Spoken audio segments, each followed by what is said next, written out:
Hi everyone, it's Mikael. Today I'm going to teach you how to do giant.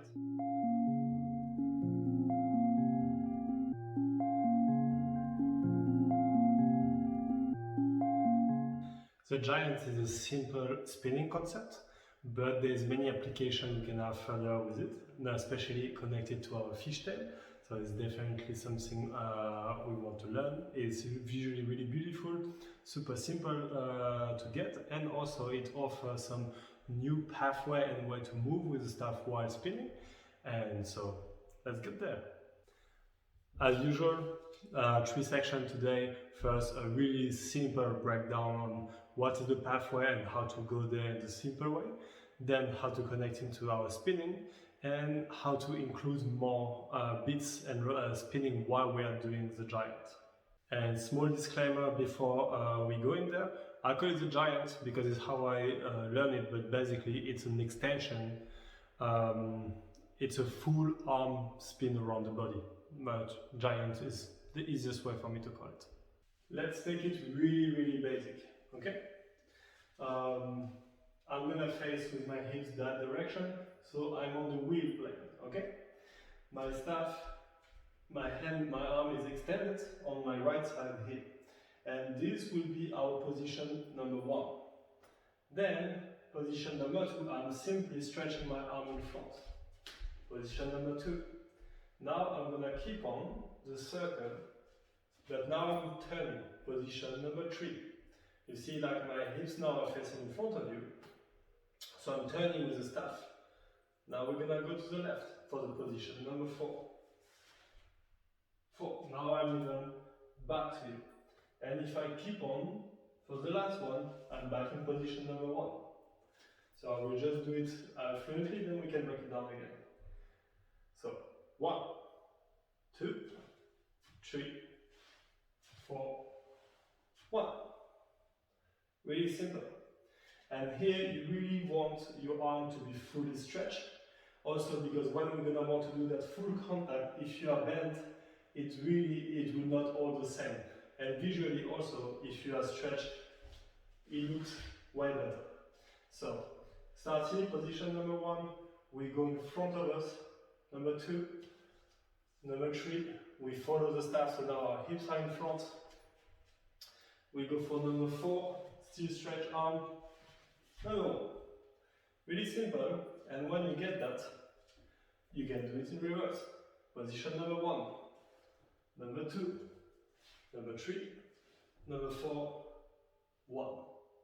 Here, I'm really holding the staff, not full strength, but I'm holding it in order that it's not spinning. I really want to keep it straight. And if you see, we are basically drawing a square. One side of the square, another one, and another one. We are drawing a square while turning with a circular motion with our arm. We are really doing that here. So, 1, 2, 3, 4, 5. 1, 2, 3, 4, 1. So here your challenge is just to go like first step by step, 1, 2, 3, 4, and then try to make it more and more fluid till you can really feel comfortable with it. And try to focus on having one foot on the ground while turning. Here's my left foot, and my foot are just turning around while doing it. And obviously, like always guys, when you are good with your right arm, you go for the left one. Before we go to the next section, you can try something. Imagine that you have two staff. You have one here and the other in your hand. And so while you are turning, you keep having your other arm stretched. And this, first of all, for me is a bit more visual, but also it will help you to keep balance while you are turning. Because here it's kind of my left arm actually and starting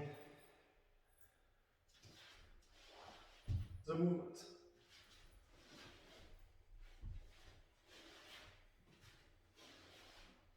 So I invite you to try this one, and before we go for the next section. Okay, now then you got the concept, let's go forward and try to include it with our spin.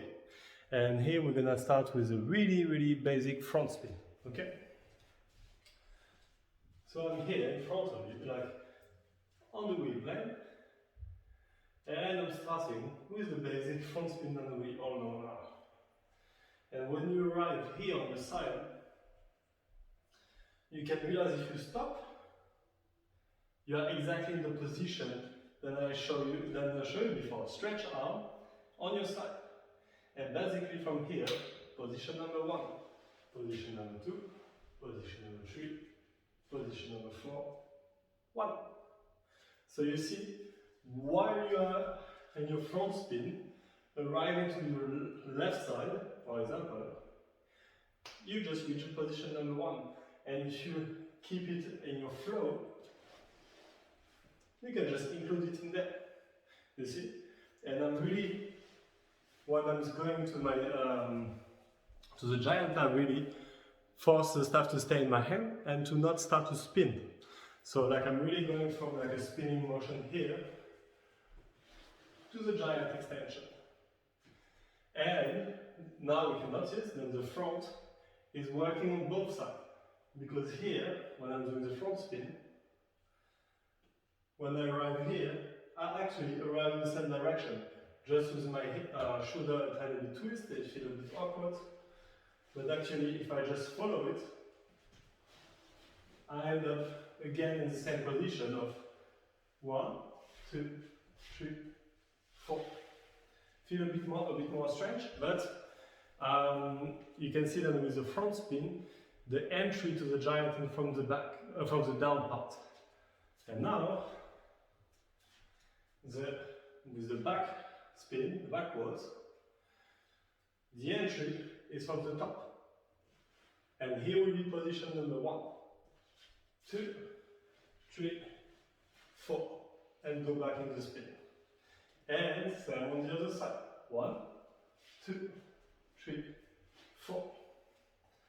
And so like this, you understand that from the back spin, it's an extension from the top. And from the front spin, it's an extension from the down. And I will let you explore a bit that. As long as you have now your giant concept clear from the first section, here it's just about spinning and trying to include this motion and try to find it for the 4 of them and see which one you feel the most comfortable with. And now we are ready for the third section. It's not the most complicated, might be a bit for me because I have a ceiling and I'm quite tall. But right now when we were going for the giant, we were basically doing it with the staff staying static, right? And doing the square. The thing, we can also do it while letting the staff spin. I'm not doing extra movement, the only thing is that instead of holding the staff straight like this, I'll hold it like this. So the staff will be free to move by itself, and I don't give him strength because the fact that we are already moving here, it's already on itself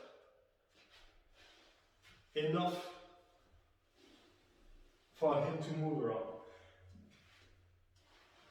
And it's a bit similar to a movement that we learned when we do the full turnaround, but this time we go from down to up, down to up, and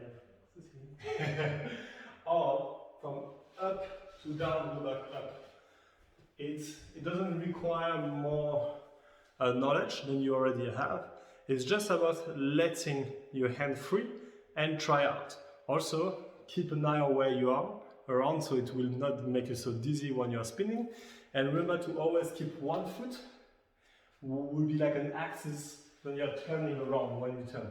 But if you already follow my spinning and body and movements, you know what I'm talking about. If not, go and check the tutorial. And that's it for this tutorial. I hope you enjoy it. It's a simple concept, but you can apply it with many other props and in different manner in the future. So I hope you will like that concept as much as I do. If you have any question or feedback, please let me know in the comment below. And I'll see you in the next one.